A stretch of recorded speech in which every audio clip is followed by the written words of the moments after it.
தானியேல் அதிகாரம் 12 வசனம் 12. காத்திருந்து சேருகிறவன் பாக்கியவான். இந்த அதிகாரத்துக்குள்ள இல்ல இந்த வார்த்தையை கொண்டு கர்த்தர் இன்னைக்கு நம்மளோடு பேசுவாராக. காத்திருந்து சில ஆசீர்வாதங்களை நம்ம பெற்றுக்கொள்கிறோம் பாருங்க.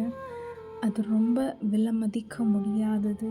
அது ரொம்ப ஆசீர்வாதமாக இருக்கும். காத்திருந்து காத்திருந்து சோர்ந்து போயிட்டேன் அப்படின்னு சொல்கிறீங்களா? காத்திருந்து நீங்கள் சில ஆசீர்வாதங்களை பெற்றுக்கொள்கிறீங்க அப்படின்னா நீங்கள் பாக்கியவான்கள். எல்லாராலையும் காத்திருக்க முடியாது.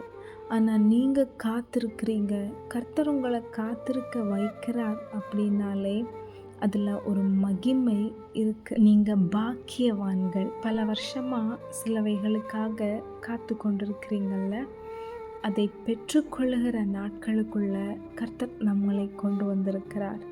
நீங்கள் அதை சுதந்திரிக்கும் போது உங்கள் வாழ்க்கையில் பிரச்சனையே இருக்காது. அப்படி கிடையாது. சில சூழ்நிலைகள் வழியாய் கர்த்தர் நம்மளை கொண்டு போவார்.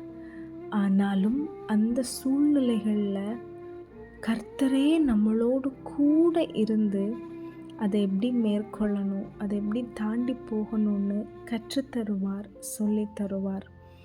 இன்னைக்கு கர்த்தர் நம்மளோடு பேசுகிற ஒரு வார்த்தை, காத்திருக்கிறவர்கள் பாக்கியவான்கள்.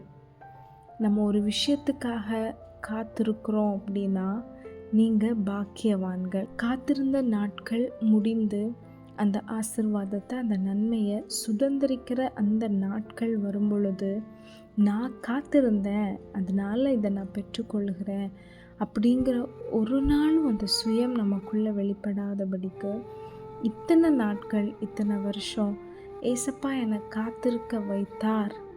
இன்னைக்கு இந்த நன்மையை ஏசப்பாவே என் கையில் தந்தார். இதை நான் சுதந்திரிக்கிறேன், இதை நான் பெற்றுக்கொள்ளுகிறேன் அப்படிங்கிற எண்ணம் தான் நமக்குள்ளே இருக்கணும். அண்ட் பல வருஷமாக காத்து கொண்டிருக்கிறீங்க. ஏசப்பா காத்திருக்க எனக்கு பலன் தாங்கன்னு கேளுங்க.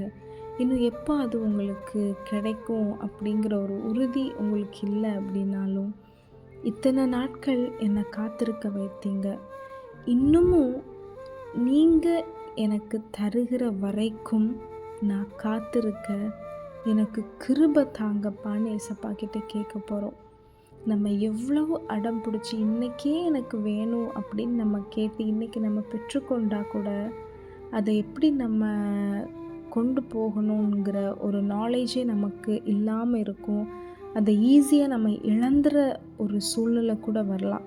அதனால தான் குறித்த டைமுக்காக ஏசப்பா இன்னும் வெயிட் பண்ணிட்டு இருக்கிறாங்க.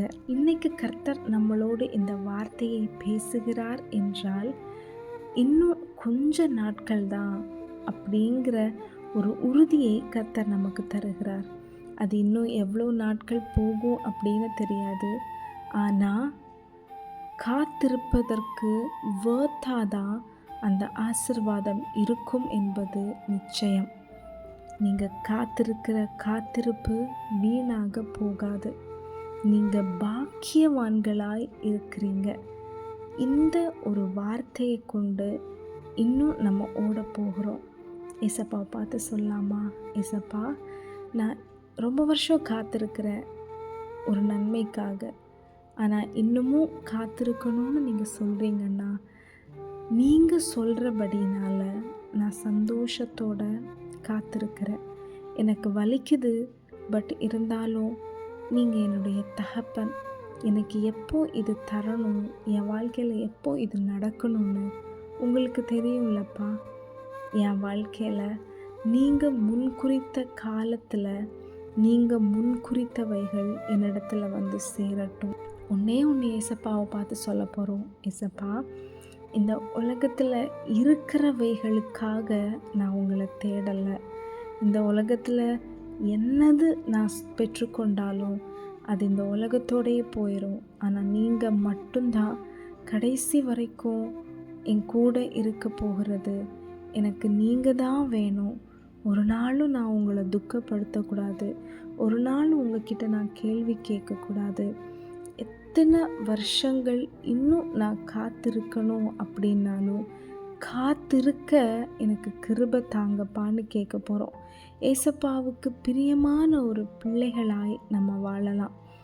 நம்ம குழந்த அடம் பிடிச்சி ஒன்று கேட்குது, ஆனால் அது அந்த குழந்தைக்கு தேவையில்லை, அது ஒரு பிரயோஜனம் இல்லாத ஒரு விஷயம் அப்படின்னா, நமக்கே அது ஒரு நல்ல மனசோட இல்லை முழு மனசோட நம்ம அந்த குழந்தைக்கு கொடுக்க மாட்டோம். அதே மாதிரி தாங்க, நமக்கு என்ன வேணும்னு அப்பாவுக்கு தெரியும். சொல்லாமா, அப்பா எனக்கு என்ன வேணும்னு உங்களுக்கு தெரியும். எனக்கு வேண்டியதை எனக்கான டைமில் தந்து என்னை நடத்துங்க. உண்மையாக ஒன்று சொல்ல போகிறோம், ஏசப்பா நீங்கள் தராதது எனக்கு வேணாம் சொல்கிறீங்களா? ஏசப்பா நீங்கள் தராதது எனக்கு வேணாம். எனக்கு எவ்வளோ பிடிச்சிருந்தாலும், நான் எவ்வளோ அடம் பிடிச்சி கேட்டாலும், உங்களுக்கு விருப்பம் இல்லைன்னா அது எனக்கு வேணான்னு சொல்லுங்கள். இந்த ஜெபத்திற்கு பெரிய ஒரு வல்லமை இருக்குது. ஆமேன். காத்திருக்கிற நீங்கள் பாக்கியவான்கள். காத்திருந்த காத்திருப்பிற்கு ஏற்ற பலனை நீங்கள் பெற்றுக்கொள்ள போகிறீங்க. Have a blessed day. God bless you.